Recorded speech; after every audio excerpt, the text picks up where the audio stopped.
Здравейте, приятели! Добре дошли в канала ми! Днес предлагам да приготвим еклери с много нежен крем, за което първо си приготвяме крема, като в тенджера слагаме 4 чайни чаши прясно мляко, 1 чайна чаша захар, разбъркваме докато захарта се стопи, 1 яйце, 5 супени лъжици брашно, 2 супени лъжици нишесте, пшенично или царевично, няма значение. Включваме котлона и варим крема при непрекъснато бъркане до сгъстяване. Така трябва да изглежда готовия крем. Махаме от котлона, покриваме с стреч фолио и оставяме напълно да се охлади.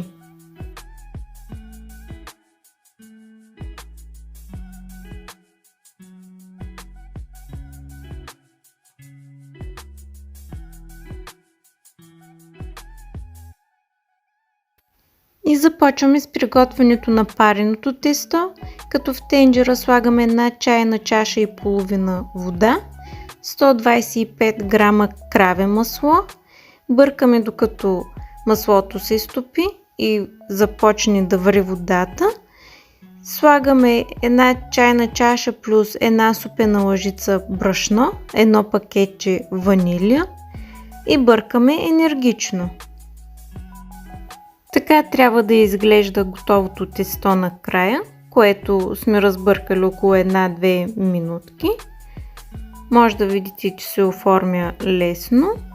Прехвърляме тестото в друг съд, за да се охлади по-бързо и изчакваме за около 15-20 минутки. Приготвила съм 4 яйца, които ще ги сложим едно по едно и ще разбъркам хубаво с дървена лъжица.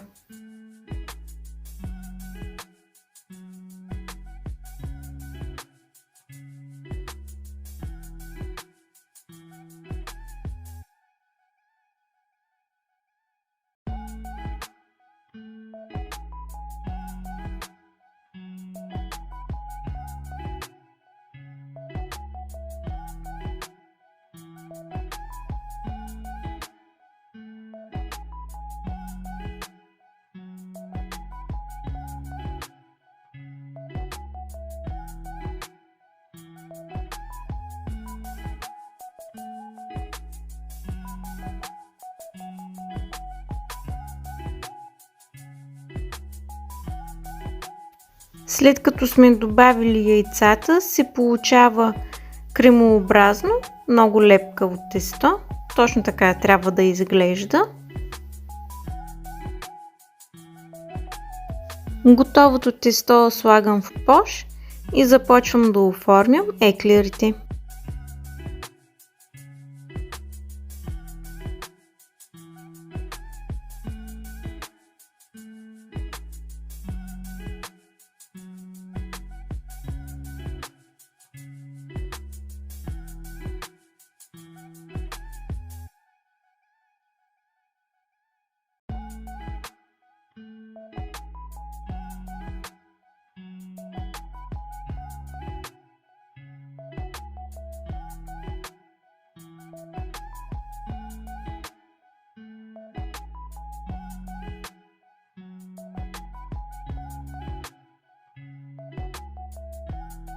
Навлажнявам си пръста с вода и оформям стърчащите краища.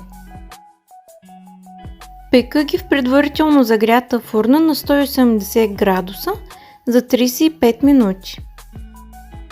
Изпечените еклери може веднага да си ги извадите от фурната, няма да спаднат, това да не ви притеснява. Ето ги изпечените еклери. Оставям ги да се охладят напълно.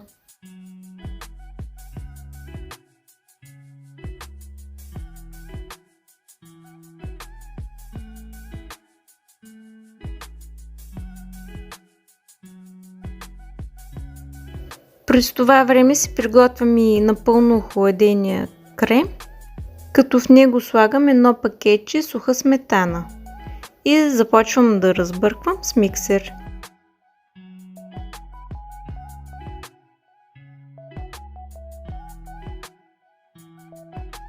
След като сложим и сметаната, се получава много гладък крем, много е нежен, ето може да видите и отблизо. Напълних крема в пош и започвам да пълня еклерите. Може също да се разрежат по средата и така да се напълни крема.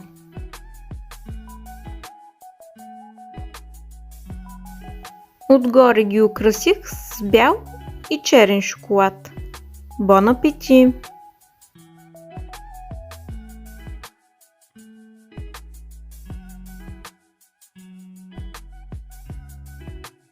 Ако видеото ви е харесало, не забравяйте да се абонирате за канала ми.